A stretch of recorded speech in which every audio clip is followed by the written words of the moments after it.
I'm going to start this video with a simple question. Has anyone in your life been affected by cancer? I'm reasonably certain that the answer, for absolutely everyone watching, is yes. Cancer is the cause of 12.5% of all deaths worldwide. In the USA alone, it kills almost 600,000 people a year. It takes children, young people starting careers and family, and it takes the mature and elderly.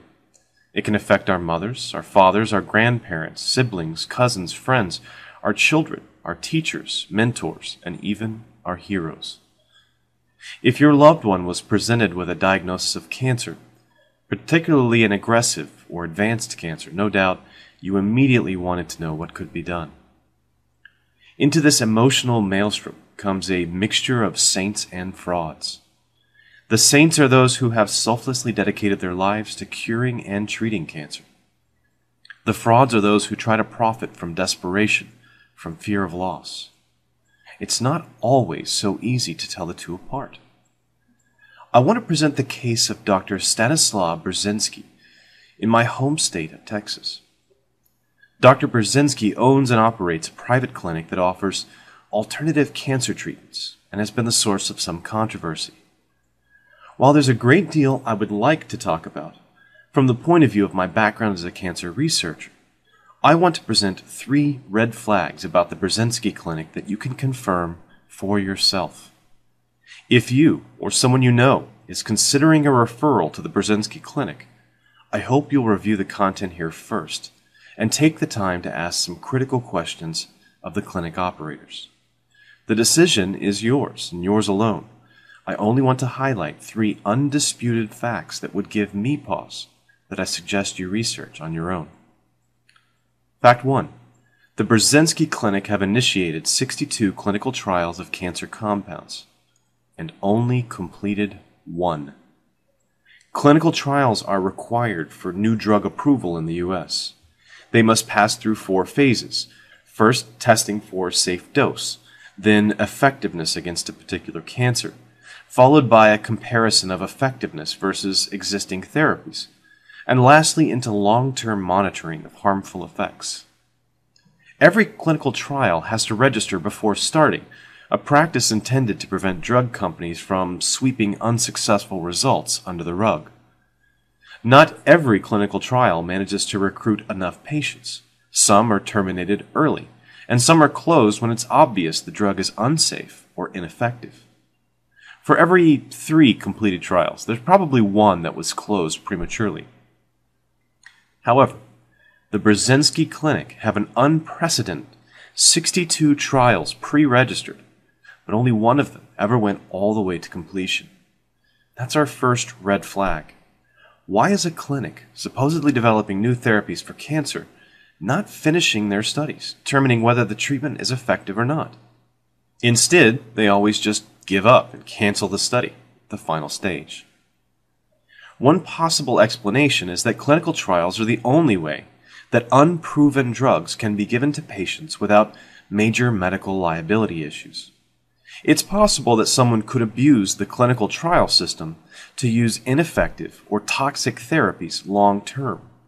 That is, they could exploit a loophole in the laws designed to protect patients, running endless trials to end run around safety and efficacy requirements for new drugs. I'm not going to say that Dr. Burzynski is doing that, but you can confirm for yourself at clinicaltrials.gov that the Burzynski Clinic has initiated 62 clinical trials, but only completed 1. Fact 2. The Burzynski Clinic charges patients to receive trial medications. In addition to the very low rate of completion of all these clinical trials, Dr. Burzynski has taken the almost unheard of step of charging patients for their participation in a clinical trial to test a drug that the clinic has a patent on. These trials, especially phase 1 and 2 trials, often use guesses to determine a safe starting dose or what the eventual side effects will be.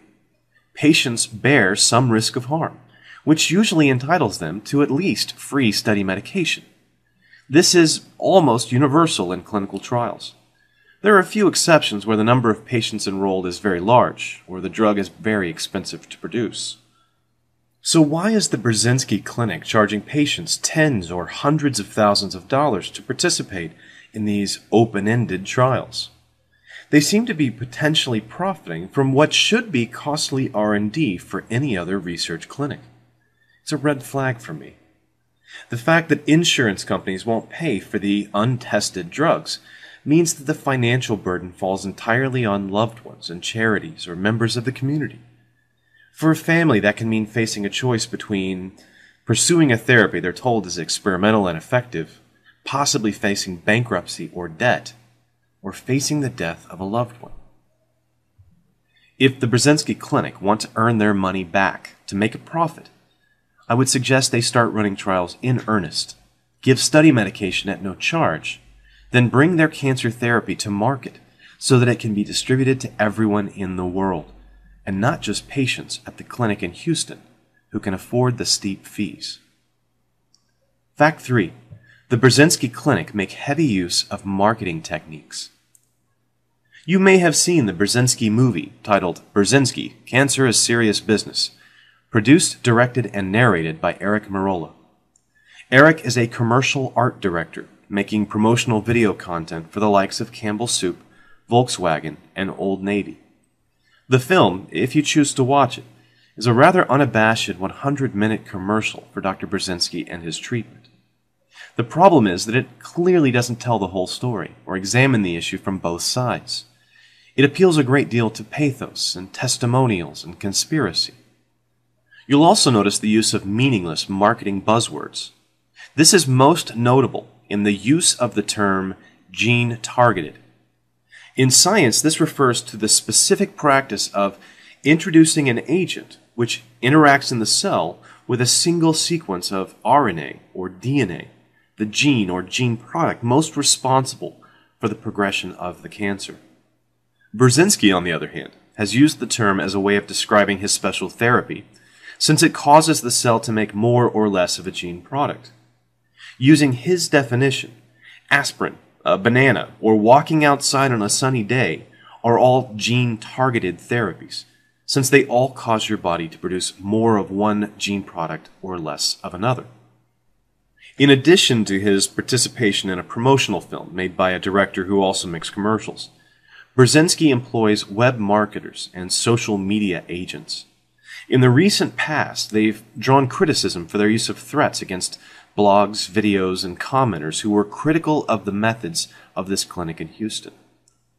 This even included attempts to silence a 17-year-old critic, an act which was later disavowed by the PR director after it gained public scrutiny, and email threats against one blogger's family that included a satellite photo of his house, including the address. I don't think these are the actions of an ethical workplace.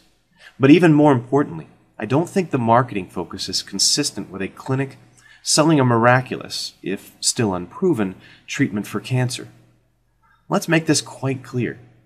If you had an amazing new breakthrough in cancer treatment, would you really need any marketing at all? Would you need a PR director or social media agents to comb the internet, suppressing criticism? I think the best solution to the kind of difficult choice facing someone considering a referral to the Burzynski clinic is clear information. I hope I've given you 3 points to consider that you can independently confirm. If you or a loved one are facing the ominous Big C, I want to assure you that there are some amazing people out there who are working tirelessly on your behalf. We make progress every year in diagnosing earlier, treating more effectively. Hope does not go in vain, but don't allow that hope to blind you to people who would try to profit from your desperation. Thanks for watching. Every cell of each plant and animal contains genetic information coded onto the DNA molecule. The model